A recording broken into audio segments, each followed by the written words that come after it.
Quran Translation in English, Part 65. Chapter 10.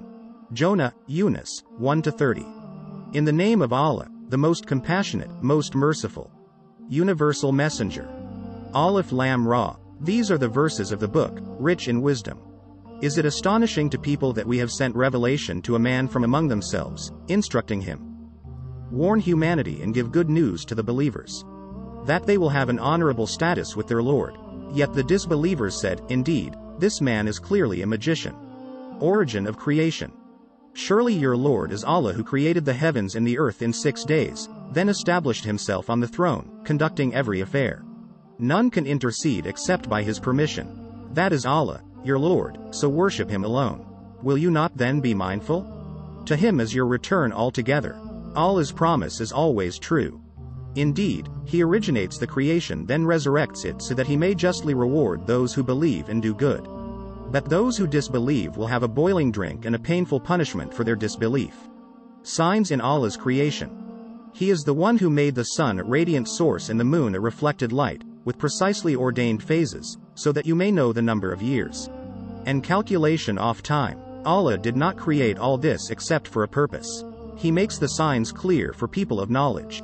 Surely in the alternation of the day and the night, and in all that Allah has created in the heavens and the earth, there are truly signs for those mindful of him.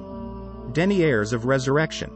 Indeed, those who do not expect to meet us, being pleased and content with this worldly life, and who are heedless of our signs, they will have the fire as a home because of what they have committed. Guided by faith. Surely those who believe and do good, their Lord will guide them to paradise through their faith. Rivers will flow under their feet in the gardens of bliss, in which their prayer will be, Glory be to you, O Allah. And their greeting will be, Peace. And their closing prayer will be, All praise is for Allah, Lord of all worlds. No rush for evil. If Allah were to hasten evil for people as they wish to hasten good, they would have certainly been doomed. But we leave those who do not expect to meet us to wander blindly in their defiance. The ungrateful.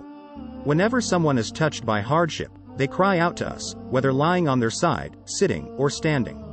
But when we relieve their hardship, they return to their old ways as if they had never cried to us to remove any hardship. This is how the misdeeds of the transgressors have been made appealing to them. Warning to the Meccan pagans. We surely destroyed other peoples before you when they did wrong, and their messengers came to them with clear proofs, but they would not believe. This is how we reward the wicked people. Then we made you their successors in the land to see how you would act. The pagans demand a new Quran. When our clear revelations are recited to them, those who do not expect to meet us say to the Prophet, Bring us a different Quran or make some changes in it. Say to them, It is not for me to change it on my own. I only follow what is revealed to me. I fear, if I were to disobey my Lord, the punishment of a tremendous day. Say, had Allah willed, I would not have recited it to you, nor would he have made it known to you. I had lived my whole life among you before this revelation.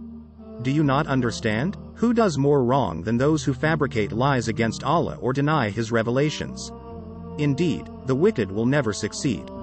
False gods. They worship besides Allah others who can neither harm nor benefit them, and say, These are our intercessors with Allah. Ask them, O Prophet, are you informing Allah of something he does not know in the heavens or the earth? Glorified and exalted is he above what they associate with him. No longer united by faith.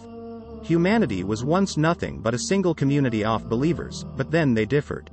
Had it not been for a prior decree from your Lord, their differences would have been settled at once. Demanding a new miracle. They ask, Why has no other sign been sent down to him from his Lord? Say, O Prophet, the knowledge of the unseen is with Allah alone. So wait, I too am waiting with you. Returning favor with denial. When we give people a taste of mercy after being afflicted with a hardship, they swiftly devise plots against our revelations. Say, O Prophet, Allah is swifter in devising punishment. Surely our messenger angels record whatever you devise. Metaphor for human ingratitude. He is the one who enables you to travel through land and sea. And it so happens that you are on ships, sailing with a favorable wind, to the passenger's delight. Suddenly, the ships are overcome by a gale wind and those on board are overwhelmed by waves from every side, and they assume they are doomed. They cry out to Allah alone in sincere devotion, If you save us from this, we will certainly be grateful. But as soon as he rescues them, they transgress in the land unjustly. O humanity, your transgression is only against your own souls. There is only brief enjoyment in this worldly life, then to us is your return, and then we will inform you of what you used to do. This fleeting life. The life of this world is just like rain we send down from the sky, producing a mixture of plants which humans and animals consume. Then just as the earth looks its best, perfectly beautified, and its people think they have full control over it, there comes to it our command by night or by day. So we mow it down as if it never flourished yesterday. This is how we make the signs clear for people who reflect. Invitation to paradise. And Allah invites all to the home of peace and guides whoever He wills to the straight path. Those who do good will have the finest reward and even more. Neither gloom nor disgrace will cover their faces. It is they who will be the residents of paradise. They will be there forever. Warning against hell. As for those who commit evil, the reward of an evil deed is its equivalent. Humiliation will cover them, with no one to protect them from Allah. As if their faces were covered with patches of the night's deep darkness. It is they who will be the residents of the fire. They will be there forever. False gods and their followers. Consider the day we will gather them all together, then say to those who associated others with Allah in worship, stay in your places. You and your associate gods. We will separate them from each other, and their associate gods will say, it was not us that you worshipped. Allah is sufficient as a witness between each of us that we were totally unaware of your worship. Then and there every soul will face the consequences of what it had done. They all will be returned to Allah, their true master. And whatever gods they fabricated will fail them.